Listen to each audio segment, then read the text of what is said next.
buenas tardes. En esta tarde de otoño, la estación más interior de nuestra ciudad, estoy dividido porque por un lado me siento muy halagado que Claudio Naranjo me haya pedido que haga la introducción y por lo tanto quiero cumplir esa tarea que me dio. Y por otro lado, no quiero aburrirlos a ustedes porque ustedes están esperando obviamente escuchar a Claudio Naranjo, pero voy a tener que cumplir mi tarea y lo trataré de hacer lo más brevemente posible. Y estaba pensando justamente viniendo hacia acá en medio de la fuga masiva de habitantes de la ciudad, en este verdadero éxodo, cómo miles y miles arrancan de las ciudades, arrancamos de las ciudades, como si estuviéramos arrancando de una peste. Y me parece que eso es un signo de los tiempos. Y al contrario de los miles que están abandonando la ciudad en este momento, están ustedes aquí y hay alguien que regresa de un largo viaje. Porque Claudio Naranjo ha recorrido el mundo dictando conferencias, guiando grupos, creando centros y proyectos. Incluso me hablaba ayer de una posible universidad en México. Sorprende la energía, el entusiasmo con que ha atravesado y atraviesa el planeta en varias latitudes. Claudio Naranjo es un viajero, pero tal vez el viaje más abierto y más lleno de peligros, el viaje más exigente y que requiere mucho más que mera energía física o entusiasmo intelectual, es el que Naranjo ha hecho al interior de sí mismo. El viaje del alma que empezó cuando nació en un puerto del Pacífico Sur, en Valparaíso, en el año 1932. Ese viaje, por supuesto que no termina y tal vez no termine nunca, porque es un viaje fuera del tiempo, o más bien dentro de un tiempo primordial, quiero decir de Kairos, y no al interior de Cronos, ese Dios omnipotente que hoy día maneja nuestras alienadas y fragmentadas agendas. Naranjo no solo ha escrito sobre este viaje arquetípico, un viaje que han hecho Odiseo, Gilgamesh, Fausto, el Dante, Moisés y todos los héroes del Mahabharata y de las tradiciones orientales y occidentales. No solo ha escrito sobre ese viaje, él ha hecho ese viaje, ha hecho ese recorrido ni por mar ni por tierra, buscando la región de los eternos hielos, como dijera alguna vez el gran poeta Píndaro en la Grecia original. Y en ese viaje, obviamente que tuvo que hacer en primer lugar la catábasis, el descenso, ese descenso que han hecho siempre los grandes héroes de este viaje. Pero también ha alcanzado ahí altas cumbres, las montes del Sinaí de la iluminación, de la realización. Pero Claudio Naranjo no se instaló ahí, no se convirtió fruto de la avidez espiritual, porque también existe avidez espiritual y también existe vanidad espiritual, de esa hubris o desmesura de la que hablaban los griegos, que acecha a los grandes buscadores, a los místicos, a los iluminados, a los maestros espirituales, que cuando llegan a una cumbre se instalan ahí. Claudio Naranjo sabe perfectamente, y lo ha explicado muy bien, que justamente en ese momento cuando uno se instala, una vez llegado al punto máximo de lo espiritual, cuando viene esa terrible noche oscura del alma, que le ocurre a todos aquellos que quieren apoderarse del tesoro espiritual que han recibido, como aquellos dragones de los viejos cuentos, y se encierran en su cueva a disfrutarlo y a gozarlo. Pero en realidad es ahí donde está empezando el verdadero viaje, el gran viaje, el viaje de retorno a casa. Porque el héroe tiene que abandonar el mundo mágico donde llegó para volver a nuestro mundo ordinario, donde se van a probar todas sus fuerzas, todo lo que aprendió, donde va a enfrentar monstruos, donde va a enfrentar pesadillas y donde sobre todo va a poder compartir todo lo que aprendió en la aventura para perdurar en la memoria y sobre todo para servir a la sociedad. Esa es la etapa del viaje en la que está hoy día Claudio Naranjo. Este viajero está hoy día planteando que hay que hacer una nueva educación para cambiar el mundo. Está planteando también que hay que generar una nueva política de la conciencia, que sea un antídoto eficaz contra la enfermedad de nuestra civilización que nos tiene a todos nosotros en una gran noche oscura del alma, pero colectiva. Otra vez, producto de la hibris, la desmesura y de lo que Heidegger llamó el pensar calculante.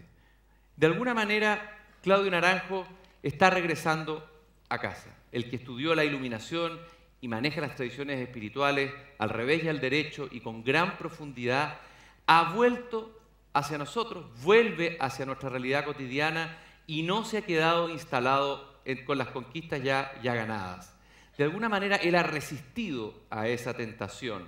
Y yo creo que él suscribe lo que dijo el gran Sri Aurobindo. Dice, para ayudar a la humanidad no basta que un solo individuo, por grande que sea, llegue individualmente a la solución, porque aun si la luz está pronta a bajar, no puede permanecer mientras el plano inferior no está listo a soportar la presión del descenso. Hoy necesitamos, obviamente, más referentes como Claudio Naranjo en esta noche oscura en la que de alguna manera, después de la muerte de Dios, el último hombre, que somos todos nosotros, ese que profetizó Nietzsche, se ha instalado en el confort, en su metro cuadrado, y lo único que quiere recibir es entretención, entertainment, para anestesiar el gran vacío.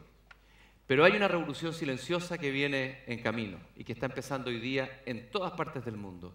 Una revolución muy distinta a la que conocimos en el siglo XIX o en el siglo XX. Esto no tiene nada que ver con tomarse el Palacio de la Bastilla ni asaltar el Palacio de Invierno. Esta revolución está ocurriendo hoy día en el mundo en distintas latitudes y no tiene nada que ver con la agenda de los políticos tradicionales. Pero es una revolución de la que no se sabe mucho porque, como dijera el mismo Nietzsche, los grandes cambios llegan con pisadas de paloma y la hierba florece de noche. Claudio Naranjo está de vuelta. Vuelve a Ítaca a compartir con nosotros lo que aprendió en el gran viaje de sus grandes maestros, Fritz Perl, Joseph Campbell, Totila Albert. Está aquí para calmar de alguna manera la sed de iluminación y de no de luminarias, de verdad y no de simulacros, de despertar y no de sopor existencial. Por eso que le vamos a dar la bienvenida a Ítaca, a este Santiago otoñal, a Claudio Naranjo. Muchas gracias.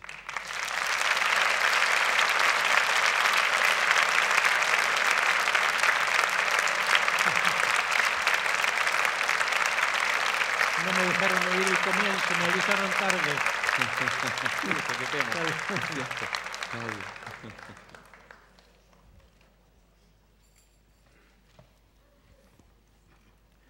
Bueno, ¿será con micrófono? No, tengo esto. Ahí está.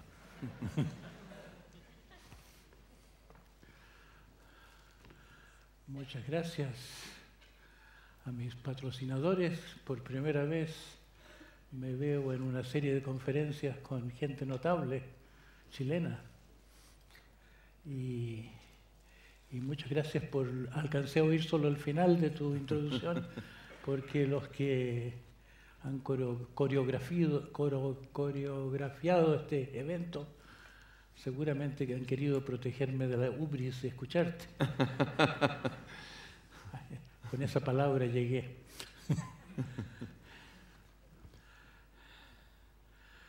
Cuando se me invitó, quise elegir un tema grande, algo que valiera la pena. Entonces elegí este de la transformación de la sociedad. Pero después he pensado que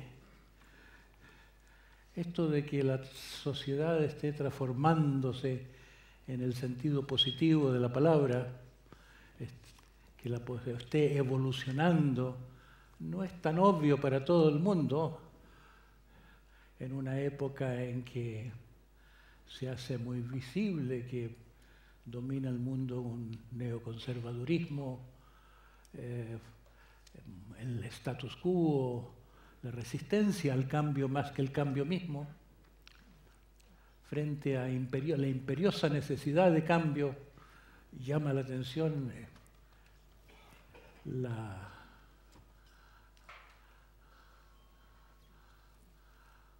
lenta evolución, no la fuerza viva de una transformación que se sentía en los años 60. Cuando llegué yo a Berkeley, a una temporada que fue muy importante en mi vida, llegué a California como a un oasis.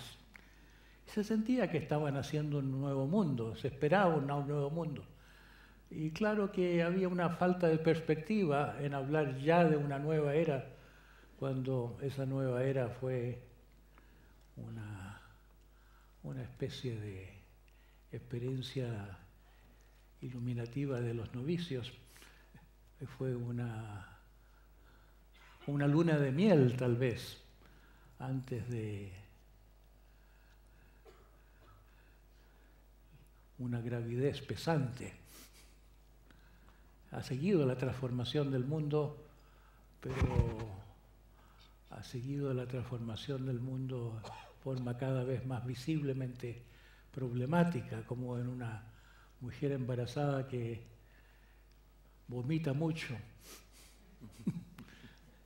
con problemas de embarazo, se siente mal, no está llevando bien el embarazo, la sociedad misma. La nueva luz ha despertado un antagonismo político en el mundo, así como en los típicos mitos y en el Evangelio, con la escena o el episodio de la matanza de los inocentes. No se quiere el nacimiento de una luz nueva. La sociedad se defiende los intereses creados, defienden sus prioridades. Así que yo creo que la conciencia que tanta gente joven entusiastamente aplaudía en los años 60 ha hecho su retirada a Egipto, se ha ido a esconder, como cuando en California en los años 60 se hizo una gran ceremonia en San Francisco incendiando un gran muñeco que representaba al hippie, el ideal del individuo amoroso que le respondía al ataque policial tirándole flores. Se sintió que ya no tenía una posibilidad, una validez social ese modelo, y se pasó de la época hippie a la época punk. Entonces, está suficientemente mal el mundo como para que hay gente que está hablando del fin de la civilización. Zizek, en particular, escribe un grueso volumen, End Times, los tiempos finales. Y hace no mucho me entrevisté con el heredero intelectual de Iván Illich, fundador de la Universidad de la Tierra en Oaxaca. Le di mi libro de la revolución que esperábamos y él me dijo, esa metáfora tuya de que la revolución se hace sola, con eso no estoy de acuerdo, hay que ayudarla. Yo contaba un chiste al comienzo de mi libro, el chiste del que tiene un cáncer en el pene y no encuentra remedio y está muy asustado de que todos los cirujanos están de acuerdo, de que hay que recurrir a una cirugía radical. Y este hombre se va a un médico chino que le han recomendado, que dicen que todo lo arregla con acupuntura y con hierbas. Y se va y el médico chino le toma el pulso muy cuidadosamente, después de haber hecho un larguísimo viaje, porque no es sino en un villorrio donde este sabio vive, y le examina los pulsos y en cierto momento se esboza una sonrisa y el paciente esperanzado le dice, no hay que cortar. Y el médico dice, no, cae solo.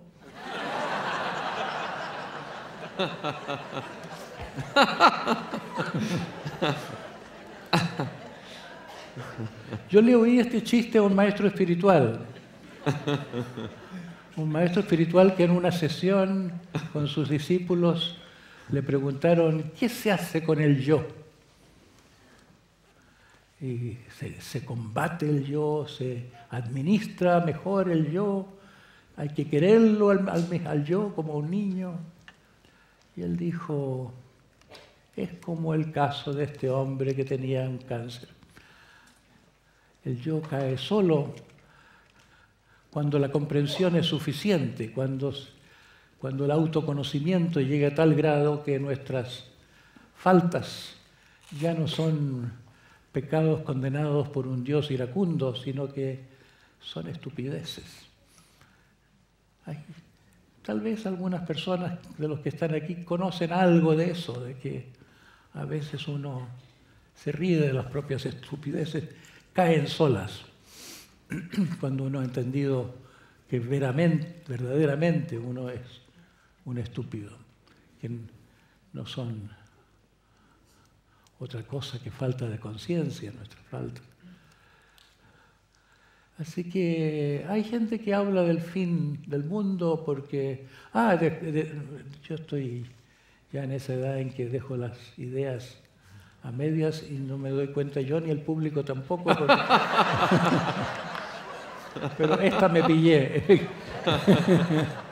Me pillé porque yo fui a ver a este hombre, Javier Esteva, Gustavo Esteva.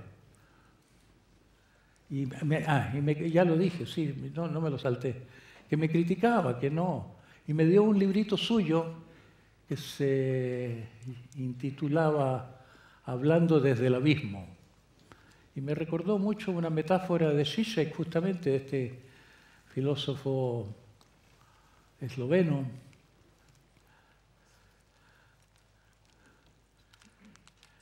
Dice Žižek que nuestra condición es como la del gato que persigue al ratón en los cartoons. El ratón muchas veces se ve que en su prisa por huir del gato va más allá del borde de un abismo y de pronto se da cuenta que no tiene suelo debajo de los pies y ahí se cae. Entonces él dice, así estamos viviendo ahora, ya hemos virtualmente caído al abismo, el mundo no sustentable, la economía no sustentable, el hecho de que estamos destruyendo nuestra flora, nuestro alimento, que le está permitiendo la polución, la destrucción de la tierra. Esto ya no tiene arreglo sin grandes daños. No está claro que el mundo que tenemos no puede sobrevivir. Algo fundamental ellos no se plantean la alternativa. Pero el pensamiento que yo propongo también es el que propone mucha gente hoy. Y estuve en una conferencia en Monterrey, una conferencia sobre valores, que fue abierta por el famoso Laszlo, experto en ciencias del sistema, y él escribió en una pizarra fin de una era, fin de la civilización, lo tarjó y luego escribió fin de una era. ¿Qué es eso, fin de una era? ¿Cuándo cambiamos de era? La última vez que pasamos de una era a otra fue con el establecimiento de la civilización. La revolución neolítica es muy clara. En cierto momento pasamos de la condición de recolectores de alimentos y pastores, ¿cómo se dice? Nómades. Y nos hicimos sedentarios y parece que el aglutinante en ese momento de la historia fue la mujer. La mujer tiene el sentido de relaciones y fue la mujer que inventó en cierto modo la agricultura y parece que eso le daba un poder económico a la mujer en esa cultura y por lo tanto un dominio a los valores que hoy antropólogos llaman matrísticos. Bueno, esa revolución fue muy clara. Es menos claro lo que pasó después. Hubo una gran destrucción del buen rumbo que había tomado el mundo. No quiero distraerme contando eso demasiado, pero surge en cierto momento eso que se llama la civilización. Y la civilización es el establecimiento del poder. O se dice a veces el establecimiento de la sociedad patriarcal, que es el poder central, el poder de un gobierno central. Pero es un gobierno que, como decía Hobbes, es un gobierno que tiene el monopolio de la violencia para evitar una supuesta violencia de los muchos humanos que harían de la vida una batalla campal. Entonces el gobierno viene a poner orden.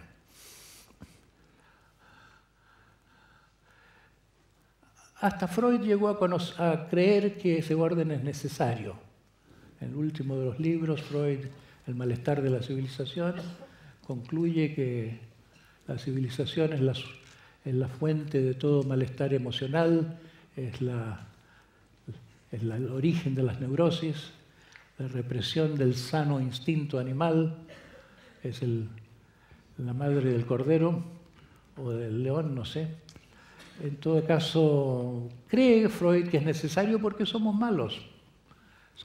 Casi todo el mundo ha creído que somos malos, que el animal humano es malo, que la serpiente del paraíso, que representa la voz de la naturaleza, debía ser aplastada con el talón del humano. Hemos vivido en civilizaciones represivas, con la convicción de que la represión es una necesidad y que el caos sería un peligro, una desintegración, no sería funcional. Y solo en tiempos muy recientes se viene pensando que tenían razón los chinos con su noción del Tao, que hay algo así como una autorregulación organísmica, no solo de la mente humana, cuando la mente humana se ve libre de un control policial, interno sobre todo. Cuesta mucho llegar a vivir sin un policía interior, pero que eso es un florecimiento. Y personas como Carl Rogers llegaron a pensar que los grupos también son autorreguladores, que son terapéuticos independientemente de que haya una autoridad que los dirija. Y más allá de eso, hoy parece que fuera muy visible que la naturaleza se autorregula, que este organismo que a veces se llama GEA, que el mundo ecológico se autorregula con una sabiduría que los humanos arrogantemente pretenden usurpar, creando muchos daños. Bueno, pero ¿por qué digo todo esto?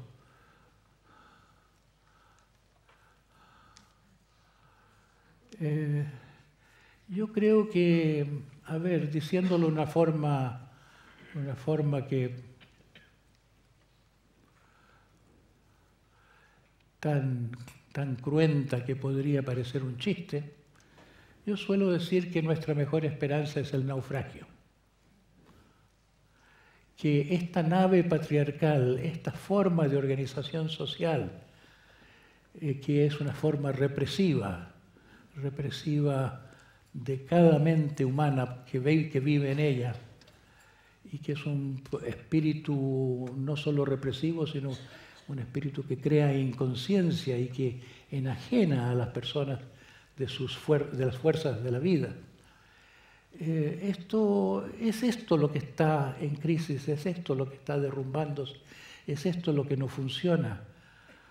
No funciona la educación y se habla mucho de la crisis de la educación, pero eso es lo de menos. Es la crisis que casi menos importa, es una buena noticia que ahí sí que es claro que el naufragio de la educación tradicional puede ser la esperanza de una educación para seres humanos, no una educación para el sistema de producción, una educación explotadora, enajenante, que para nada ayuda al crecimiento de la mente, cuando el crecimiento de las mentes son la esperanza del mundo.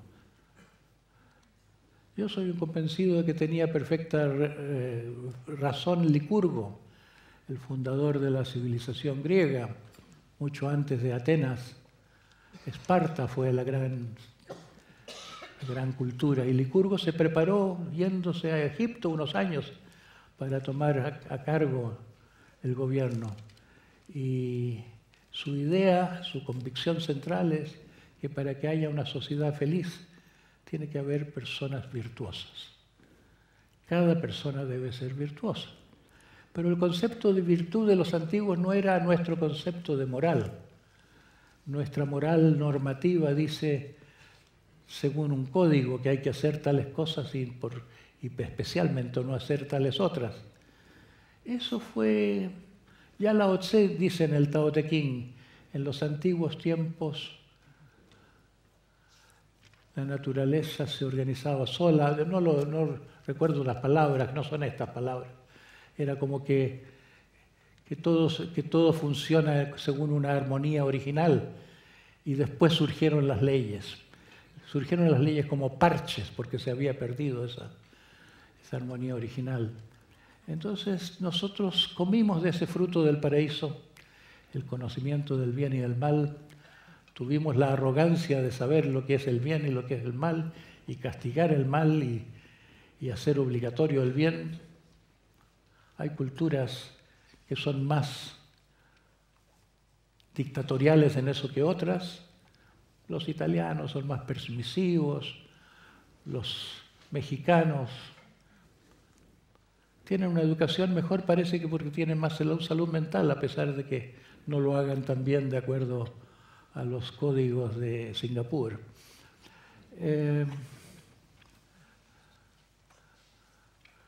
Los alemanes, quien ha estado en Alemania sabe que lo que no está prohibido es obligatorio.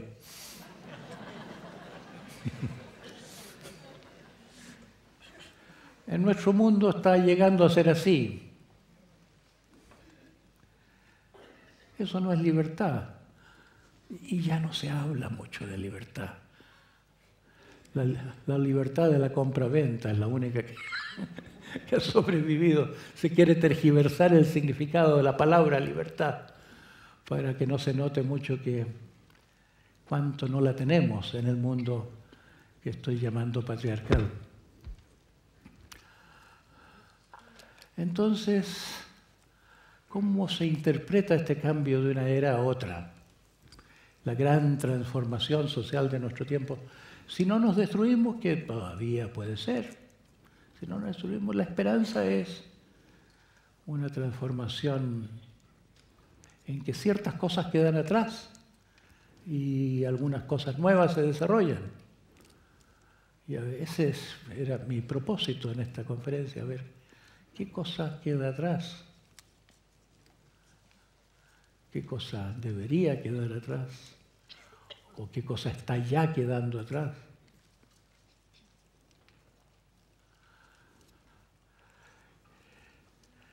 Yo me preparé para esta conferencia leyendo algunos libros, a ver qué dicen los expertos. Y me encontré con un libro que me interesó mucho de Naim, Moisés Naim, que fue ministro de Fomento de Venezuela, ha asistido a las reuniones anuales del Foro Económico de Davos, asiste a las conferencias de Bilderberg, a las asambleas anuales del Fondo Monetario Internacional. Y dice que en estos ambientes sus conversaciones con otros participantes han confirmado su sospecha de que los poderosos tienen cada vez más limitaciones para ejercer el poder, que sin duda poseen. Tal vez, cada vez el poder es más débil, transitorio y limitado.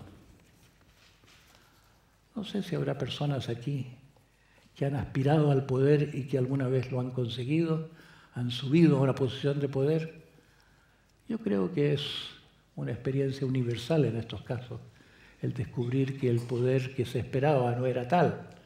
Uno se ve en una red de compromisos muy fuerte y no puede dar un paso a la izquierda o a la derecha sin que eso tenga que ser consensuado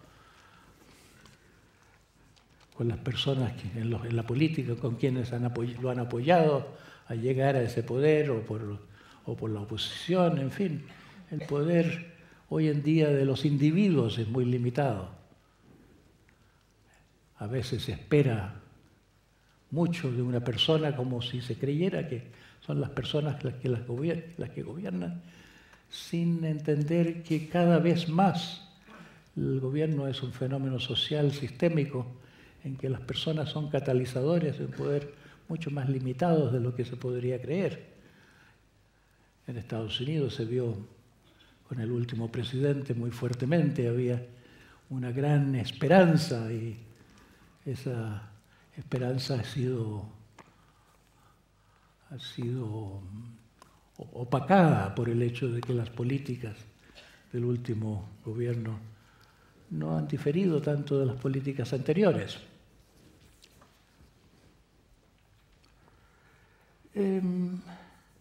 Entonces desarrolla Naim este tema de que el poder es cada vez menor, que hay más competencia del poder, que el poder se asociaba a las grandes masas, a los grandes gobiernos, a las grandes iglesias, a las grandes burocracias. El poder estaba asociado a lo grande y el poder está pasando a lo chico. Y en las guerras antes las ganaban los ejércitos mayores y ahora no es así. Hay muchas guerras que las ganan los poderes militares más pequeños porque es más fácil destruir. Los afganos han podido con bombas caseras mantener a raya todo el poder norteamericano. Entonces el cambio del poder es un indicador de qué pasa en nuestra época. Y leyendo a Castells, no sé si algunos de ustedes conocen esta gran obra en 3 volúmenes, El fin del milenio, él dice que lo que está pasando es que está decayendo la familia patriarcal. Es primera vez que veo impreso esa observación. Del patriarcado han hablado primero las mujeres, pero en el contexto de lo que es injusticia para la mujer y en el contexto de un reclamo por la justicia. Después apareció el libro El cáliz y la espada, que hace una recogida de los datos de la arqueología y especialmente ilustra lo que pasó con la civilización minoica, que era una civilización no patriarcal, sino el único caso de una civilización matrística.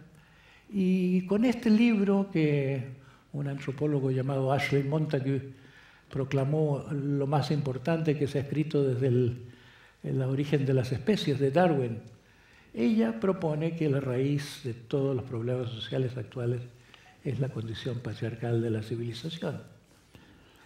Y eso me trae a la idea de que eso es lo que está pasando en nuestro tiempo, que lo que se construyó con la civilización ya se ha hecho demasiado obsoleto, pero lo que se construyó con la civilización no son los edificios, ni las obras de arte, ni los productos de la civilización. La estructura de la civilización está hecha de relaciones humanas y del poder patriarcal. Es cierto que están llegando las mujeres al poder político en algunas partes del mundo, y eso es de celebrar. Es cierto que las mujeres en las empresas están teniendo poder, pero eso tiene todavía mucho el carácter de mujeres que se visten de hombre, en cierto modo, que compiten con los hombres con valores masculinos. No significa la vuelta a la maternidad sagrada, la vuelta a un orden de valores en que los valores guerreros no son tan importantes como los valores de la procreación, de la vida y del amor, o de la solidaridad. Entonces hay un gran desequilibrio entre nuestro lado izquierdo y derecho. Si tenemos afecto, tenemos también agresión, pero tenemos mucho más agresión que afecto y va creciendo, según lo dice el cine, según lo muestra el reflejo cinematográfico. La violencia está decrecida, no menguando. Y hay la colaboración y está la competencia. Pero los ministerios de educación dicen que hay que educar para la competencia. Ese es el tipo de individuo que requiere la sociedad patriarcal, no para la colaboración. Hay un autor llamado Rifkin que ha escrito la civilización empática y dice que está creciendo la empatía. Ojalá tenga razón, yo no lo veo tan claro que esté creciendo la empatía. A nivel de gobierno, por lo menos, con la desaparición del welfare state, con el estado de bienestar, estamos como volviendo a la barbarie, estamos volviendo a que cada uno se las arregle por su cuenta. No hay ya la idea antigua de gobierno. El gobierno hoy es el gobierno empresarial, los intereses de las empresas que hablan a través de los gobiernos. Los gobiernos van perdiendo poder en ese contexto. Entonces,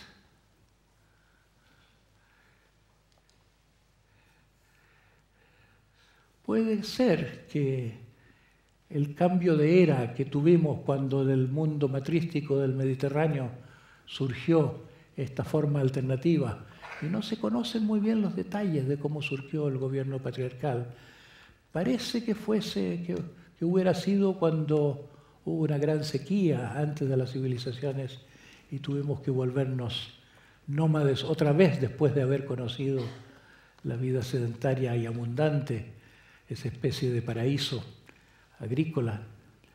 Parece que tuvimos que volvernos bárbaros y que la civilización fue la institucionalización de la barbarie, la institucionalización de la violencia como modo lícito de supervivencia. Eso es lo que yo creo que está dando paso a una posible sociedad sana futura.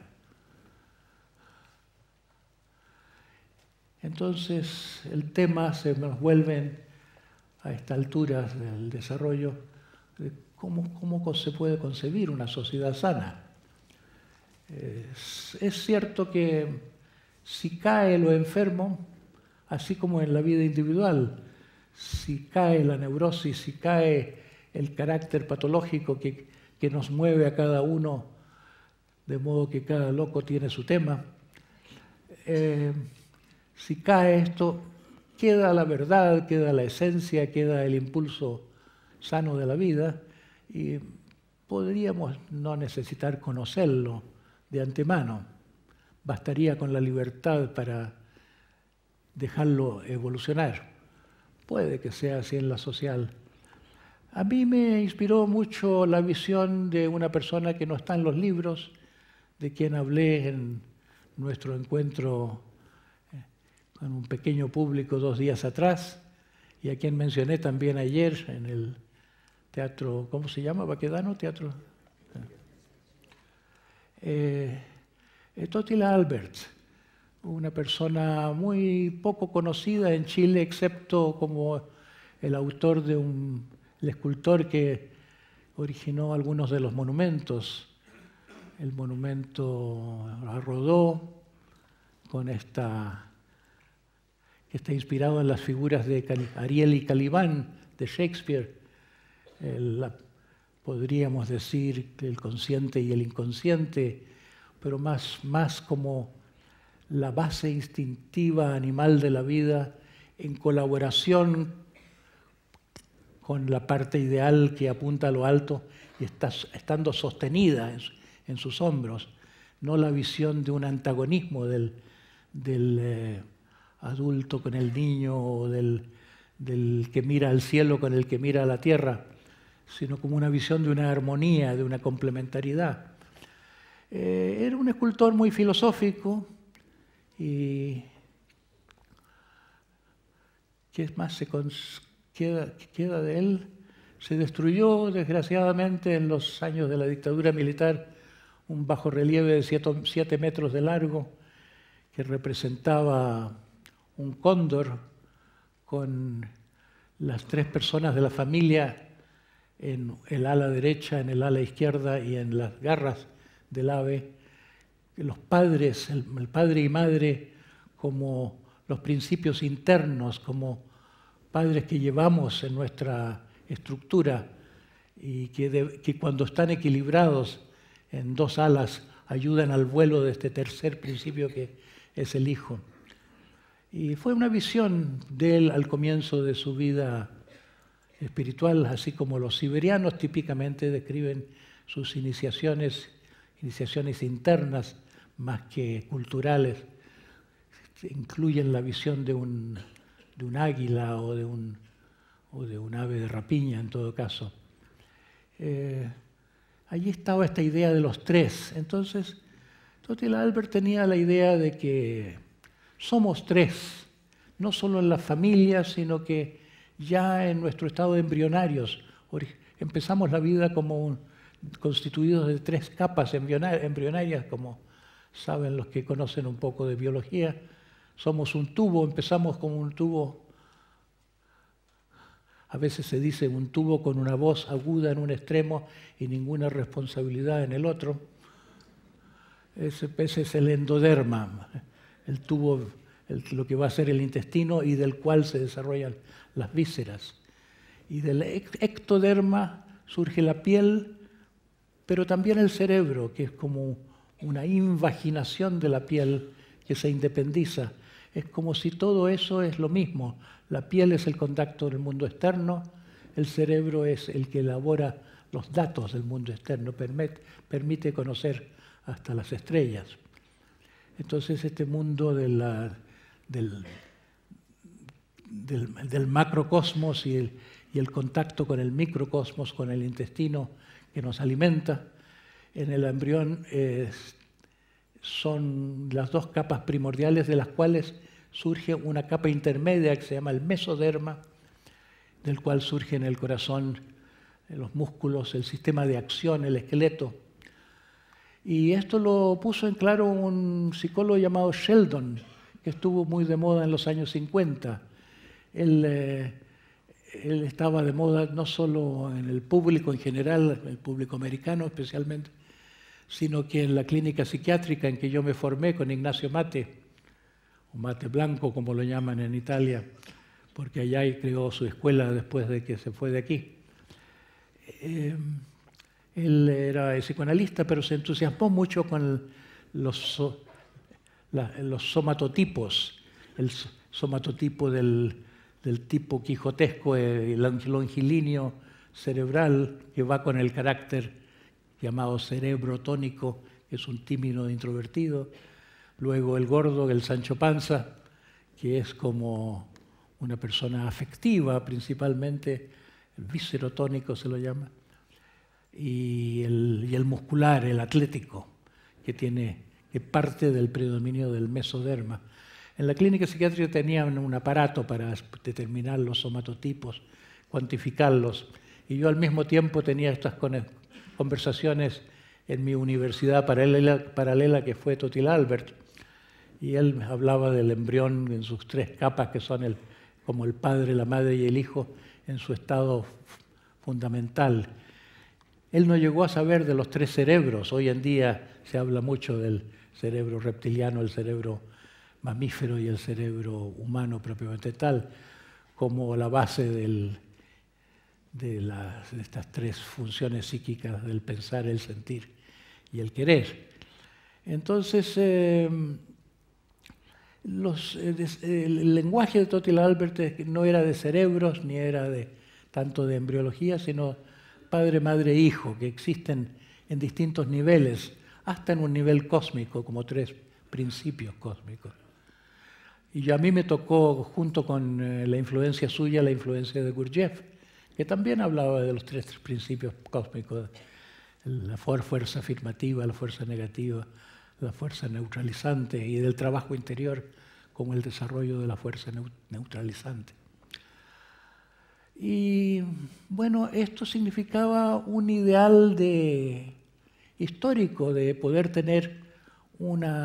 llegar a una época en la historia que no fuera la respuesta a situaciones traumáticas como el filiarcado original que llevó al canibalismo, como el matriarcado que llevó a una tiranía de grupo y como el patriarcado que está llegando a un mundo poco propicio a la vida, o a la cultura, o a los valores. Eso lo llamaba el tres veces nuestros. Lo llamaba tres veces nuestro un poco en referencia al Padre Nuestro, diciendo que debíamos sentir que todo es 3 veces nuestro, del Padre, de la Madre y del Hijo en nosotros, y que el simbolismo religioso de los pueblos ha reflejado una visión parcial hacia una u otra de estas figuras, pero que un mundo no ha vivido su plenitud. Eso es muy concordante con el hecho obvio de que nuestro estado psíquico actual se parece mucho a lo que describió Idries Shah en un libro suyo, Los sufíes, cuando empieza el libro con una historia, la historia de los isleños. Tú debes conocer los isleños, tal vez. Dice que en tiempos antiguos la gente era feliz en una forma incomprensible el día de hoy, que cada persona era como un rey, que la gente tenía una dignidad y una profundidad y una satisfacción inconcebible en el mundo que conocemos ahora, pero que un sabio gobernante supo que vendría un cataclismo y que había que proteger a este pueblo mandándolo a una isla lejana. Y allí ha estado viviendo la humanidad en esta isla hace muchos miles de años, y como la mano de un campesino que se encallece al tener que ocuparse de una cosa tan burda como la alimentación, tuvimos que perder las facultades de aquel otro que teníamos en aquel otro mundo y otras condiciones. Entonces nos hemos empobrecido y hemos olvidado que vivimos en una isla, y aunque hay unas escuelas secretas que enseñan la navegación y enseñan a nadar y dicen que hay otro mundo más allá de la isla, pero la mayor parte de la gente cree que esos son unos charlatanes. Y la verdad es que hay bastantes charlatanes que son constructores de barcos ficticios.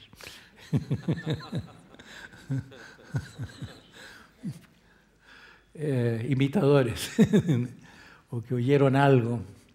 Entonces no se sabe y argumentan, pero si hubiera un mundo más allá de la isla, y los que volvieron allá ya habrían vuelto, se habrían dado a conocer. Sí, pero hay un proceso de transformación que los hace invisibles. Bueno, esa metáfora de una isla yo creo que es muy acertada. Vivimos en una zona de nuestro sistema nervioso que se ha vuelto insular. Vivimos sobre todo en el hemisferio cerebral siniestro, en el hemisferio cerebral racional, y nos parece tan grande la virtud de la razón que nos hemos puesto el rimbombante nombre de Homo sapiens sapiens. Hemos celebrado nuestro saber por encima de toda otra cualidad. Esta imagen, a la luz de lo que sabemos del sistema nervioso hoy y de lo que sabemos de la condición parcial de nuestra vida psíquica, contrasta con lo que Gurdjieff llamaba ser un tricerebrado. Gurdjieff, antes que los biólogos hubieran llamado la atención sobre el hecho de que el tubo neural se dobla en el curso de la evolución y forma 3 niveles en lo que llamamos el cerebro, de modo que es como si tuviéramos 3 cerebros de distintos orígenes evolutivos. No se había escrito sobre eso todavía, pero Gurdjieff hablaba de tricerebrados, usaba ese nombre. Se trata, en cierto modo, de los 3 centros del pensar, el sentir y el querer, el representados en las 3 partes de nuestro cuerpo, pero si miramos las cosas a la luz de esta estructura, de esta antropología que nos muestra como tricerebrados, o si queremos el otro lenguaje que a mí me parece que tiene ciertas ventajas, el de Totila Albert, esta visión de personas educadas para el principio paterno, para el mirar, para el comprender, para el sumar y restar, por el desarrollo de la razón astuta que requiere la supervivencia en un mundo difícil. Empezamos con una dificultad en supervivencia y es como que si nuestra obsesión con la supervivencia nos crea más dificultades de supervivencia. Es como con la economía. Mientras más creemos en los economistas, más problemas económicos tenemos. Es muy notable, muy indudable. Y es que la economía es una ciencia creada por el hemisferio izquierdo. Es por la razón pura. Y el hemisferio izquierdo no ve las cosas en contexto. La economía, como se enseña en las universidades, es una serie de ecuaciones que tienen que ver con compras y ventas, con transacciones comerciales, como si hubiera un sistema cerrado en que esta realidad de las transacciones comerciales existe independientemente de los seres humanos y de sus necesidades. Y la economía no se propone la prioridad de las necesidades humanas. Ni siquiera entender la realidad económica total. El modelo del ser humano que se forman los economistas, el Homo economics, muy superficial, indefensible en el mundo del pensamiento, más allá de la economía misma. Es una economía que no dice relación con las consecuencias de la economía sobre el medio ambiente. Esa es la base de la no sustentabilidad del mundo en que vivimos. No se puede concebir que la multiplicación de todo en el mundo del capitalismo actual o de economía de mercado, como quiera que se llame, no se puede concebir que sea compatible con un mundo finito, una tierra finita, una naturaleza finita. Entonces, a estas alturas se debería pensar en una alternativa si queremos sobrevivir, porque no se ve que se pueda sobrevivir como seres tan voraces que no van a detenerse de devorarse su propio sustento o devorarle el sustento a sus descendientes.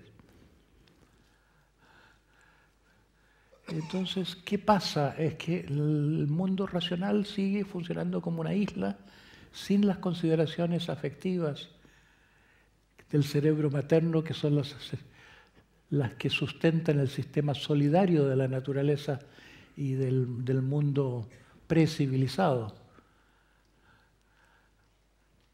Sin solidaridad tampoco habríamos llegado a donde estamos.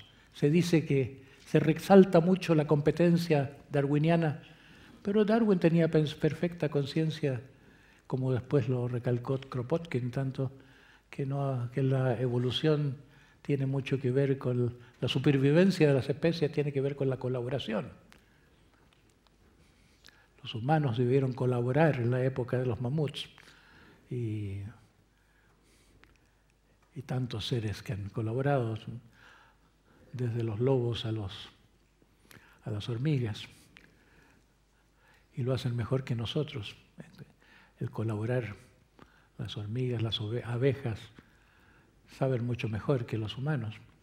Ahora, si se tratara de esto, que somos seres que andamos con el cerebro izquierdo encendido y todo el resto del sistema nervioso apagado, que el amor es siempre una consideración secundaria, eclipsada por los instintos predadores o las consideraciones de agresión y dominio y poder. Si tenemos una vida desconectada de nuestra animalidad, en que la animalidad, si uno mira con suficiente atención la función de la propia mente, descubre que todo deseo es criminalizado. Parecería que esto es una exageración, que nosotros hemos llegado a tal libertad que podemos más o menos hacer lo que queremos. Tal vez podamos hacer lo que queremos, pero no sabemos querer lo que queremos. No sabemos lo que queremos. Nos hemos olvidado de lo fundamental en nuestro empecinamiento por la supervivencia. Hemos llegado a ser, nos acercamos a ser homo economicus, pero por una perversión de la historia y de la civilización.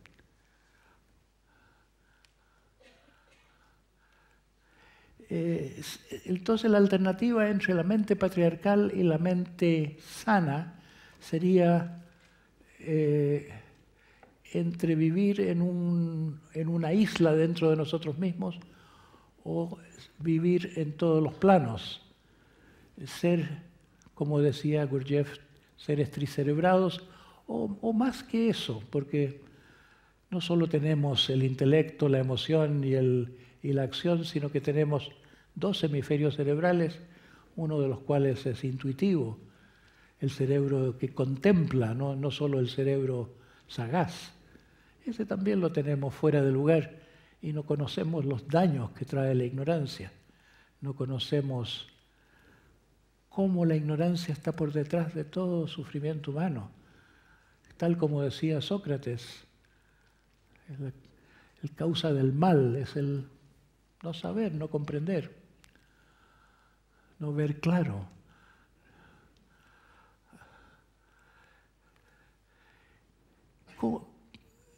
Si esta es una visión válida de que estamos viviendo en una conciencia insular y debemos expandir nuestra conciencia para que se integren nuestras facultades que están en este estado latente. De modo que lo que pudiéramos llamar no solo el animal interior, sino que el niño interior está verdaderamente prohibido, está encadenado, no tiene voz, porque como resultado de la opresión intrafamiliar que se replica tanto, se repite tanto, todos los niños son aplastados por el peso de los adultos y mandados al colegio para que la sociedad a través del colegio termine ese trabajito y así estén preparados por fin para ver televisión y seguir su educación en esa sala.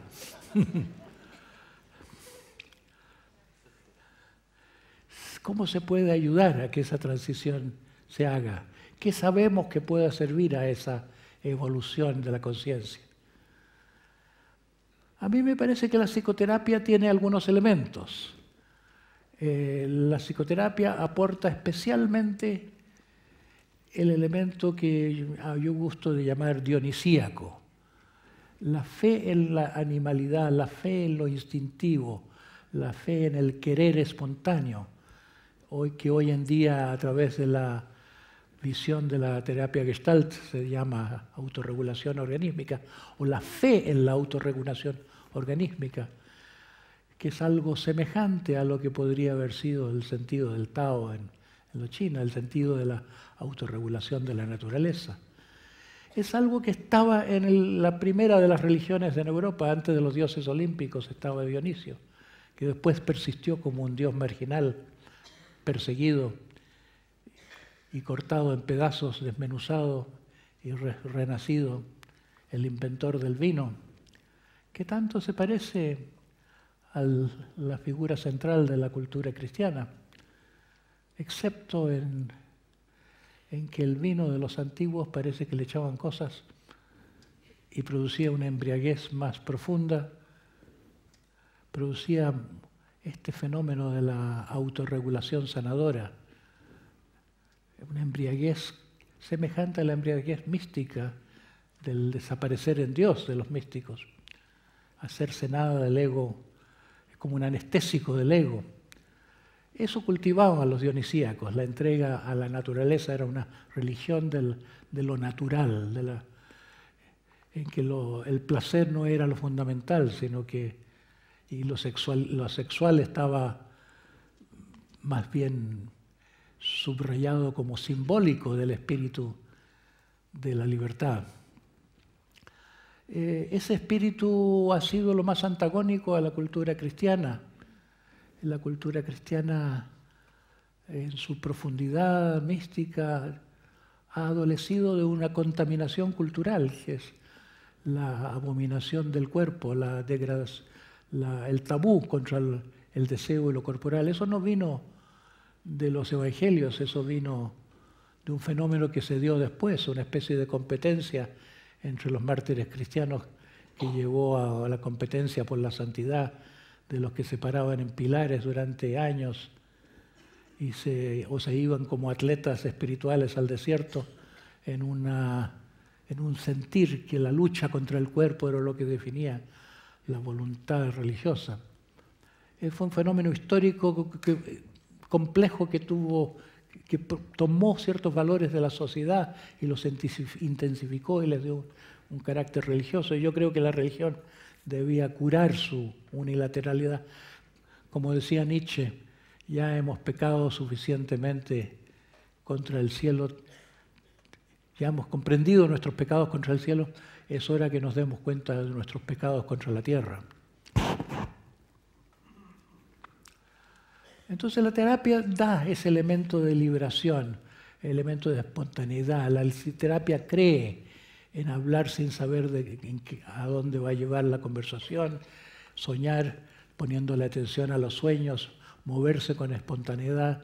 Hay toda una serie de desarrollos en la terapia que son de carácter expresivo.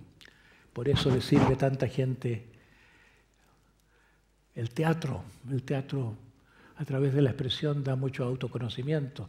Hay gente que hace teatro por el autoconocimiento, no por el arte. Y hoy se estaba aprovechando eso en el mundo terapéutico, la terapia a través de la dramatización.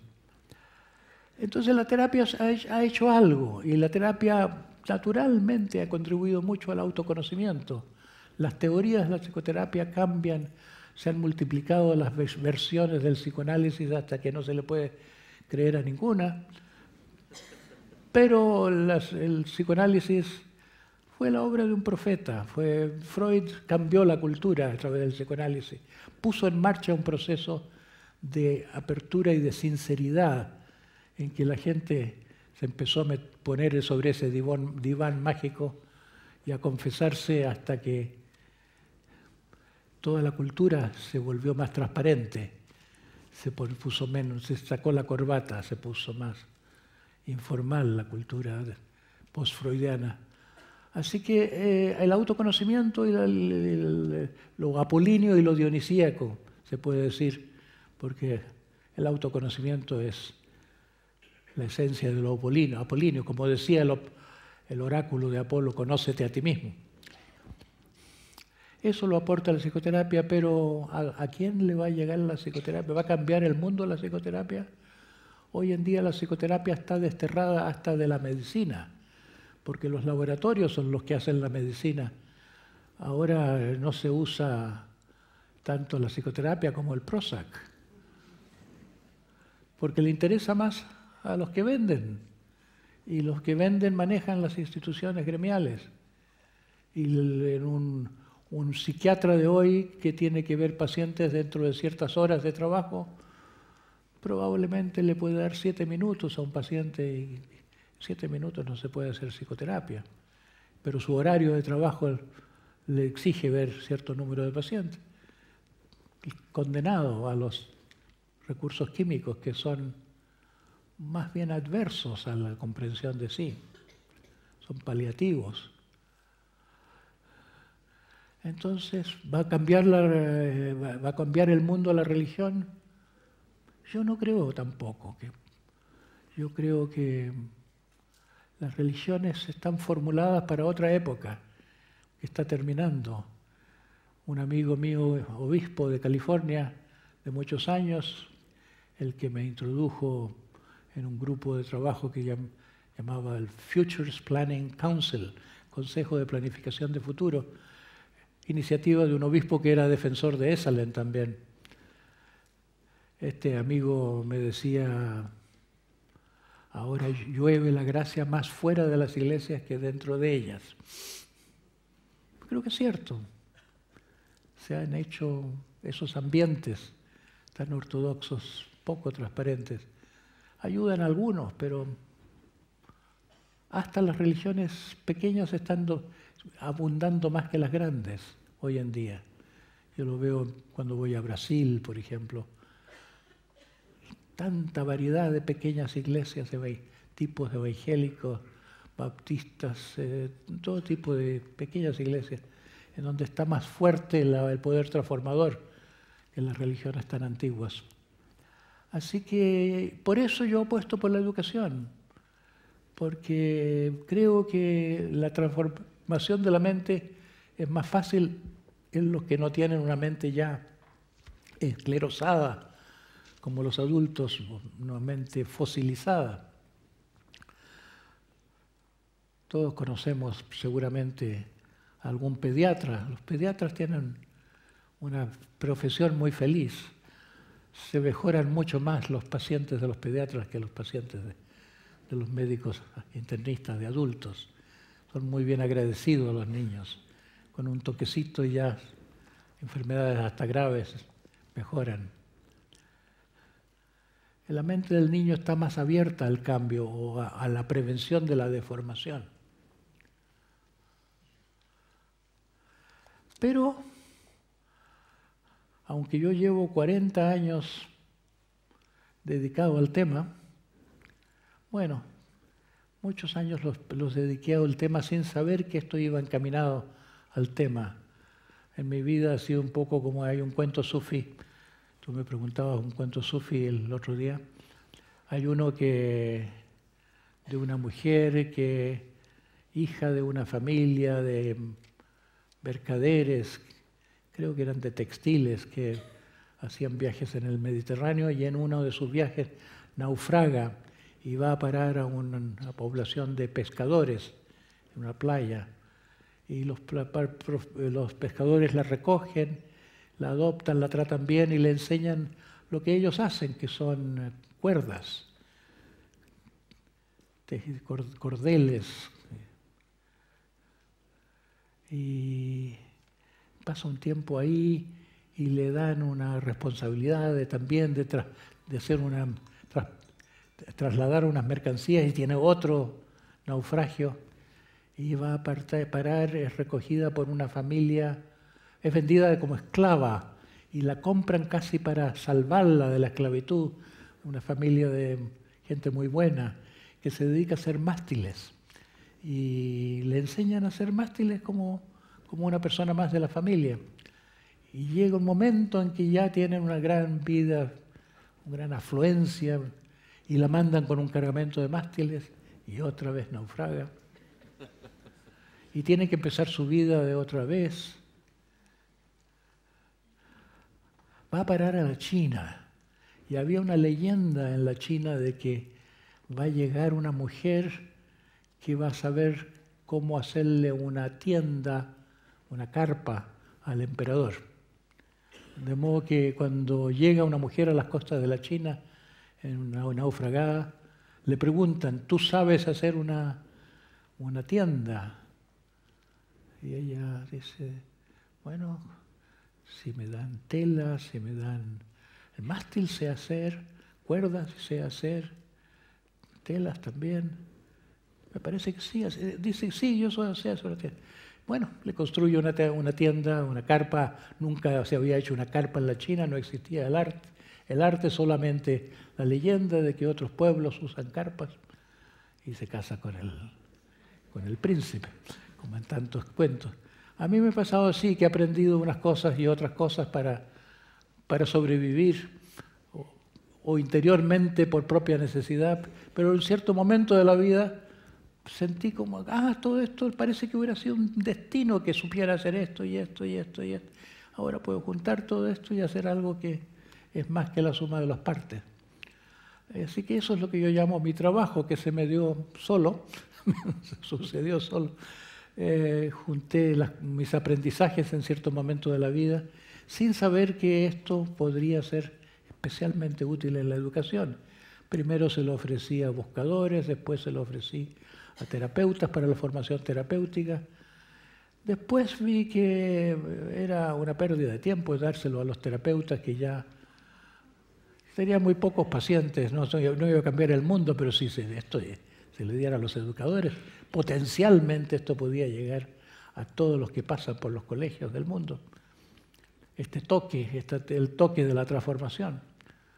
Así que me empecé a sentir como alguien que ha descubierto un tesoro y empecé a hablar como alguien que ha encontrado un tesoro.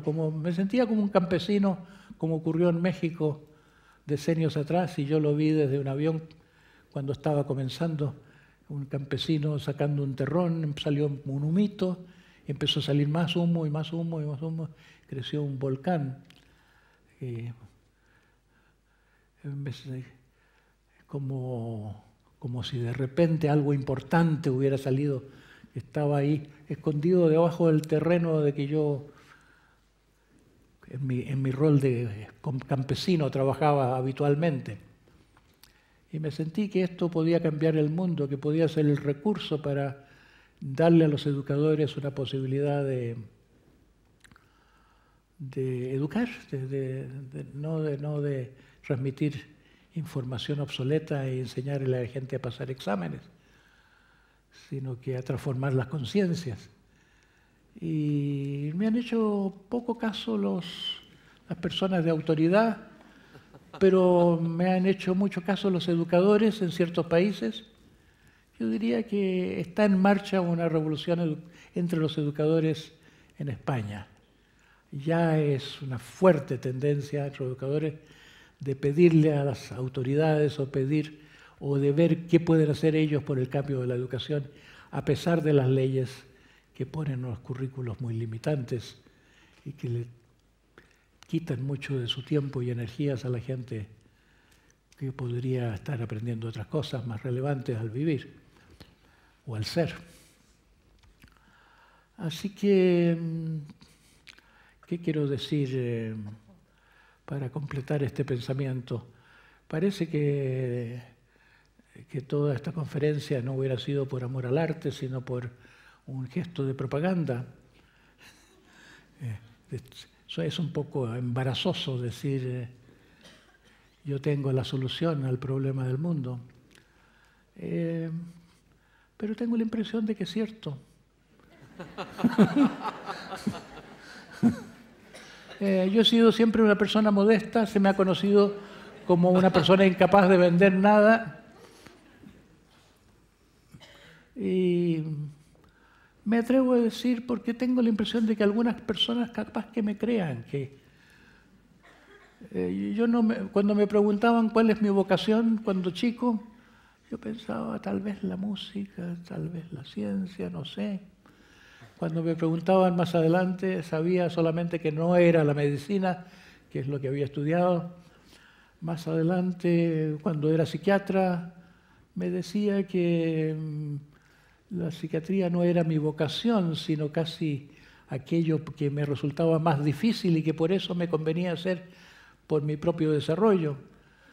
Y cuando me preguntaron en un congreso mundial, congreso de psicología humanista en Colombia, que se celebró en Canadá en los años 80 tal vez, a todos los presentadores nos dieron un cuestionario entre los cuales estaba la pregunta ¿cuál es tu vocación? Yo creo que puse músico fallido, una vocación de músico que no viví, que no elegí. Después descubrí que lo único que me ha interesado de verdad en la vida es mi propia maduración, fui buscador más que nada. La vocación de la búsqueda fue lo único a lo que me di con completo interés, completo entusiasmo y teniendo que hacer otras cosas porque no se puede vivir sin hacer otras cosas, pero todo como para poder cimentar o darme un espacio para un crecimiento que intuía necesario. Pero en los años en que voy llegando al periodo de fruición de mi propio crecimiento, como esa vuelta a tierra que te oí que mencionaba, a vuelta a Ítaca, Yo creo que me ha surgido una vocación nueva, la vocación de arreglar el mundo. No soy un experto en nada, pero entiendo algunas cosas. Soy como un generalista, no un especialista, pero sí veo muchas conexiones y parece que se necesitara gente que tiene esa visión panorámica. Así que la ejerzo dando conferencias como esta. Esta es mi verdadera vocación, porque los libros no tienen el mismo efecto que la palabra viva. Y creo que lo que mueva al mundo a echar mano de este recurso, que es cambiar la conciencia primero, no cambiar el mundo desde la política desde fuera, sino cambiarlo desde dentro a través de la conciencia. Si ocurre eso, no son los gobiernos que van a hacerlo, no son las empresas que van a hacerlo, no veo quién vaya a hacerlo sino la gente, la comunidad influyendo sobre los políticos, influyendo tal vez sobre los gobiernos para que como consorcio de gobiernos le piden al Fondo Monetario Internacional o a la Organización Mundial del Trabajo, que tanto ha hecho daño al mundo por su concentración unilateral en la globalización económica, que ahora haga la otra mitad, que haga que apoye económicamente, que centralice el aporte en nombre de la responsabilidad social de las empresas, un aporte a la reforma global de la educación. En resumen, dice un neoconfuciano cuyo nombre no recuerdo, hay una historia de que le pregunta el emperador de China, hace un par de siglos creo que fue esto, le pregunta cómo puede poner orden en el imperio y este sabio le dice, tienes que poner orden en tu provincia primero. Ah, muy bien, pero mi provincia es enorme. ¿Cómo pongo orden en mi provincia? Bueno, tienes que poner orden en la capital primero. Bueno, eso me parece lógico, pero también la capital es una cosa muy compleja. ¿Cómo yo pongo orden en este mundo tan complejo y complicado y problemático de la capital? Bueno, tienes que poner orden en tu palacio primero. Sí, pero yo tengo tantas mujeres y una corte tan numerosa y tengo tantos roles que jugar en el palacio y tanta gente en conflicto. No puedo casi concebir poner orden en mi palacio. Ah, es que tienes que poner orden en tu familia.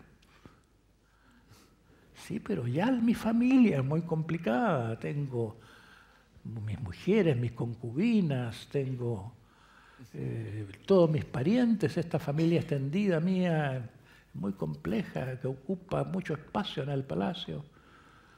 Ah, tienes que primero poner orden en tu corazón.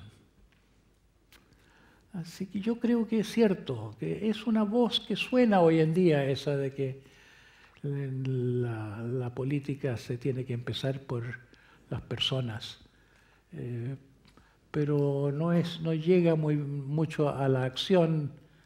Es como si estuviéramos viviendo en dos órdenes paralelos, el orden del sistema, del macrosistema y el orden de las personas. Y es de esperar que las personas estén madurando silenciosamente y de pronto estén como la semilla a punto de que se haga visible el brote. Y por eso digo que seguramente se hará presente ese brote cuando el sistema tenga menos poder, y aunque lo veamos como un fracaso, no será un fracaso, porque el poder destructivo del sistema, de la mente represiva y la inercia de todos los procesos y la inercia de todas las instituciones es un mal para nosotros menos visible de lo que realmente es. Así que yo creo que esto debe interpretarse como una voz de esperanza y de optimismo y no de una incitación al pánico. Yo creo que si tenemos la cabeza bien puesta, si somos conscientes, pudiera que este cambio de una era a otra no traiga, a pesar de que sea algo análogo a la muerte y resurrección de todas las tradiciones místicas, una analogía sistémica, una muerte y resurrección de la civilización misma, que no se conoce que haya existido en la historia, porque han nacido y muerto civilizaciones, pero no ha habido una civilización que muera y renazca.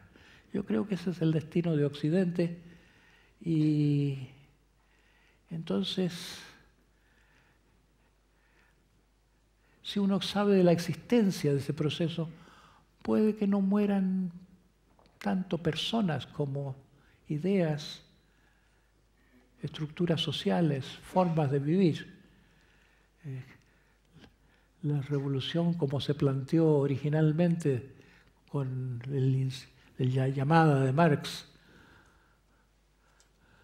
era una revolución necesariamente violenta. Se pensaba que solamente la violencia contra las fuerzas opresoras podía hacer justicia. Yo creo que en la realidad tal vez no sea así, que la revolución de las ideas se queda corta. No se trata de una revolución de ideas, se trata de una revolución de la comprensión, una revolución de la visión y de la capacidad amorosa y de la capacidad sana de dejarse llevar por la sabiduría animal que sabe más que nosotros, es lo que más se parece a la magia. Esa serpiente interior que todos llevamos dentro y que fue condenada cuando nacieron las civilizaciones.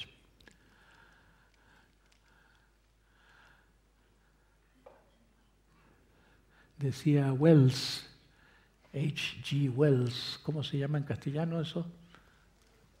H. Wells. H.G. Wells. H. Wells, sí, el autor de H.G. Wells.